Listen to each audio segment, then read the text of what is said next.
3, 2.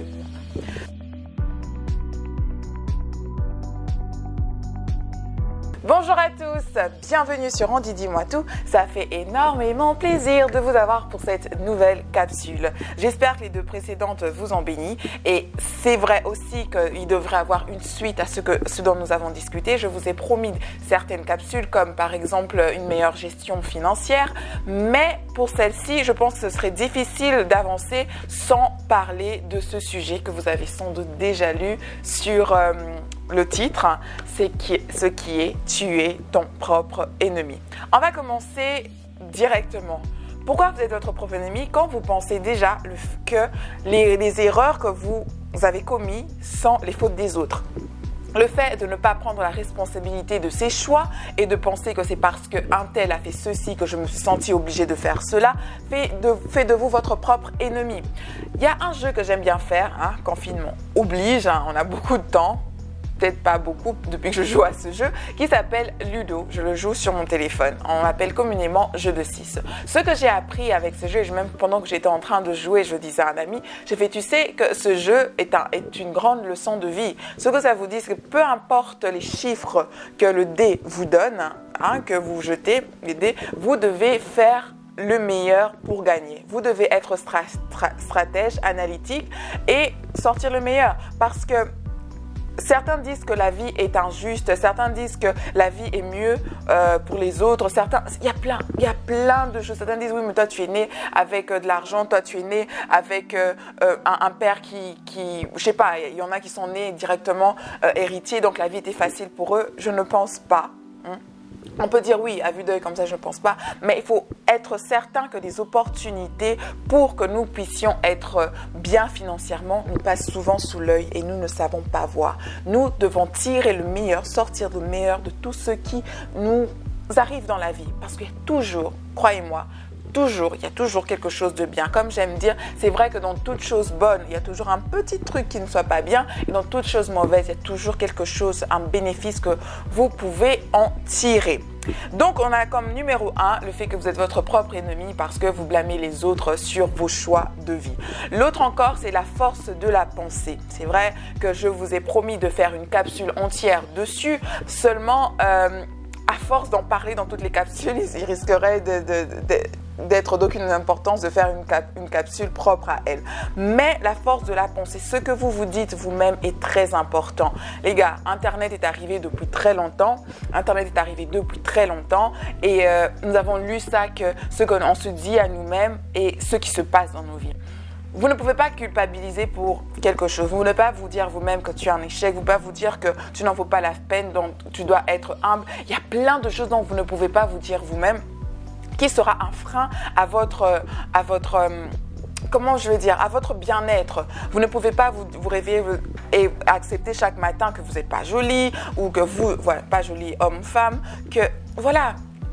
Arrêtez d'être négatif avec vous-même. Être son propre ennemi, c'est sortir des propos injurieux, des propos humiliants pour soi-même. Et ce qui est marrant, ou peut-être marrant, ce qui est étonnant, c'est que beaucoup de gens le font. Vous savez, certaines personnes peuvent vous donner l'impression d'être vraiment sûrs d'eux. Ils peuvent donner l'impression d'être à l'aise sur eux-mêmes, mais pourtant, c'est les personnes qui ils ont une estime de soi au plus bas. Et c'est à ces personnes-là que je m'adresse. Tu n'as pas besoin de montrer aux gens que tu es supérieur à eux ou quoi pour couvrir le fait que tu ne le penses même pas. Non. Déjà, aime-toi toi-même. Sois à l'aise avec qui t'es. Et je te promets que ce que tu vas dégager fera en sorte que les gens, sans même savoir pourquoi, tu donnes du respect, sans même savoir pourquoi, ont envie de t'aimer, parce que tu t'aimes toi-même. Donc, au numéro 2, c'est arrêter d'avoir des pensées négatives sur soi. Il y a cette histoire, et on va jamais, c'est vrai qu'il y a des capsules sans parler de la Bible, mais j'ai besoin de parler de la Bible cette fois-ci. Il y a cette histoire avec le roi Akab. Il a péché contre Dieu, il n'a pas fait ce que Dieu lui a demandé de faire, et il va auprès de Élie, ou bien Élie allait vers lui, je ne me rappelle plus, mais c'est dans 1 roi 21, 20, il va vers Élie et il demande il dit à Élie, est-ce que tu as trouvé mon ennemi? Et Élie lui dit, oui, je t'ai trouvé, toi. ça fait beaucoup dire. Tu sais, quand j'ai lu ça, j'ai fait... En fait, c'est même de là, en méditant sur cette parole, que je me suis dit, en fait, nous sommes nos propres ennemis. Alors, quand Élie dit « Je t'ai trouvé toi », cela veut dire beaucoup de choses. Cela veut dire qu'il y a des situations où nous sommes nos propres ennemis. Et je vais appuyer ça avec l'histoire de... J'ai gardé le truc, si on va dans 2 Rois 5, à partir... du verset 10, c'est cette histoire entre Élisée et Naaman, d'accord? Naaman, c'est le chef d'armée du roi de Syrie. Alors, il était lépreux. Il a demandé on lui a dit que Élisée pouvait le guérir. Élisée lui donne des consignes. Élisée lui dit, va, lave-toi dans l'eau du Jourdain, hein? Voilà, dans l'eau du Jourdain 7 fois, et tu en sortiras pur. Le gars, il refuse. Et moi, je suis comme, mais frère, on te donne exactement ce que tu dois faire pour sortir de la situation pénible dans laquelle tu es, mais tu veux pas. Et ça, c'est l'une des choses qui a... J'arrive pas à comprendre. Tu as un problème. D'accord, tu as un problème. On te montre comment faire pour en sortir et tu veux pas le faire. Tu vas dire, oui, mais même ça, j'aurais pu faire ça de moi-même. Mais si tu as fait ça de toi-même et que tu n'as pas pu le faire, c'est que ça ne marche pas.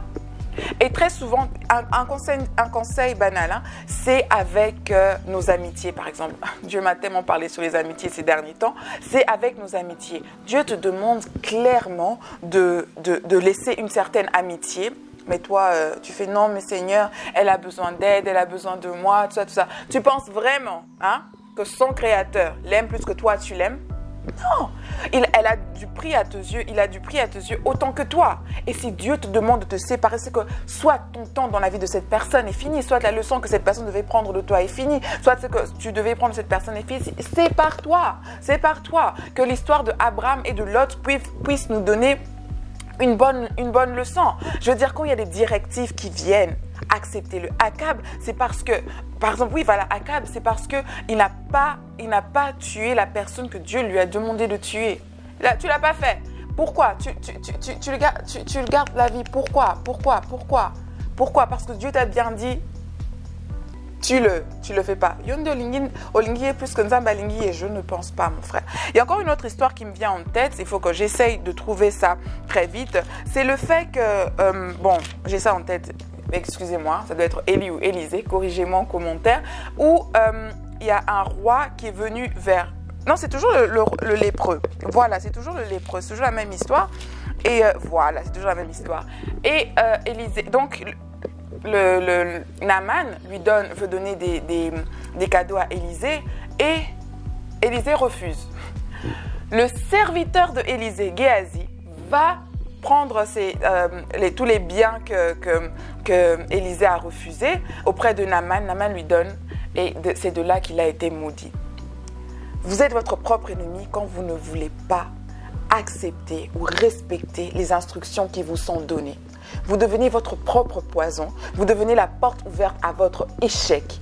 Je vous en prie. Je vous demande toujours d'avoir le discernement. Demandez à Dieu d'avoir le discernement de chaque situation et apprenez à écouter les avertissements de Dieu. Je crois qu'on est bien d'accord sur ça. Donc voilà, je crois que c'en est tout pour cette capsule et qu'on a bien compris les raisons pour lesquelles nous sommes nos propres ennemis. Il y a une 4e qui m'échappe parce que voilà, j'ai pas noté, j'ai pas eu la présence d'esprit de noter, mais on reviendra dessus pour sûr, certainement. C'en est tout pour cette capsule. Grand merci de l'avoir suivi jusqu'à la fin. Si vous aimez, n'oubliez pas de mettre un j'aime pour moi, souscrivez et quand vous souscrivez, appuyez sur la cloche qui vous permettra de recevoir les notifications une fois qu'une vidéo est en ligne. Grand merci à Yohan Pro d'avoir pris le temps de tourner ceci pour moi et à vous autres, je vous dis à très bientôt.